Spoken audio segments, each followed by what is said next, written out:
Over the years, the National Building Museum has hosted many a fundraiser and even a couple presidential inaugural balls, but it's also the home to some of what people consider the scariest ghosts in all of Washington, D.C. I spent the evening in the building with my intrepid crew, everyone on edge as the museum's reputation preceded it. What was going to greet us in the dark of night? The first person we met was Hank Griffith, the chief preparator of exhibits, who gave us the history of the building's construction and its use over the years. They started construction in 1883, and it took them 4 years, so in 1887 it's roughly finished. They had an inaugural ball here before the roof was on because it was designed as one of the party spaces for DC. They didn't really have a good party space back then. And the building is actually a dedicated monument to the Grand Army of the Republic. It was designed by General Montgomery Meigs, who was Quartermaster General of the Union Army. He was an engineer, not an architect, but he did quite a bit of design. During construction, workers worried about ghostly intruders and took steps to protect those inside. The habit at the time was to hide an article of clothing, usually a worn-out single shoe, under a floor, under a doorway, under a hearth. Opening up the floors, they would find a single shoe in a room, and then go to another room and find yet another single shoe. And the purpose of that was to keep away evil spirits.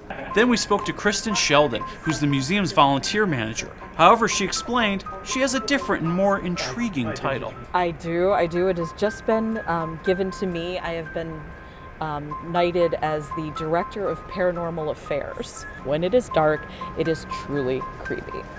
When you're in here and all the lights are out, your imagination definitely plays tricks on you. But all of our lights are motion censored, and when there's nobody in the building and all of a sudden the lights start turning on in different departments, and you just don't know why, it definitely gives you pause. One of the ghosts that has been supposedly cited repeatedly is the ghost of General Montgomery C. Meigs, and he is the architect and engineer behind this building. This was his masterpiece. And the stories that get told is that you see him on the 4th floor balcony, either on horseback or on foot, and he becomes particularly agitated whenever we do renovations or change his precious building. Of course, we can't forget the scariest story. James Tanner has a really interesting history. He was injured in the Second Battle of Bull Run. He lost both of his legs and had prosthetics, had a very strange gait, but he was, was a really driven man. He learned how to be a stenographer. Now, today we picture the little tiny, typewriters, but he did shorthand. He was there the night that Lincoln was killed, and he took all of the first-hand accounts. He was also in the house where Lincoln died, but he became the pension commissioner, so he became the big boss of this building. And the story goes is that he potentially thought that the truth about the assassination was hidden here, because Montgomery Meigs was closely tied with the Lincoln family. So a very young night guard had a run-in with Mr. Tanner up on the 3rd floor, came upon this old man, didn't know how he got in, how he got through this lockdown building, and he went to reach out and spin him around, and he was faced with a man with no eyes. And he said, in his eyes burn the fires of hell. Well, how do we know this? Well, they found this young guard some hours later wandering around the streets of DC, raving mad. So they sent him to St. Elizabeth's Mental Asylum. We have sort of an addendum story, not sure it's connected, but that he, PG-13, gouged his own eyes out to rid himself of the specter. We started our investigation in the pension commissioner's office and tried to make contact with James Tanner. Okay, so a lot of this, guys, is going to be just kind of waiting to hear things or see things. So you want to kind of try to keep quiet, kind of keep your ears open. If you think you hear something, you think you see something, you say it. We first tried to make contact through the Ouija board. Are we speaking to James Tanner, who used to be the pension commissioner?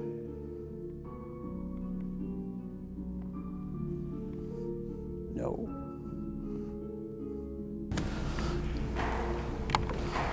Something back over here. That's where it came from.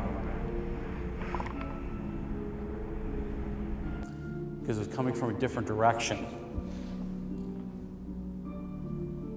So we'll give it another try here. So thanks for knocking for us. Why don't you knock a couple more times, just like you're coming over to visit. The knocking quickly escalated to something totally different, but a bit more disconcerting. Do you hear that? almost like a little whistling, not like the wind. You can hear there's a general hum of the wind coming through here.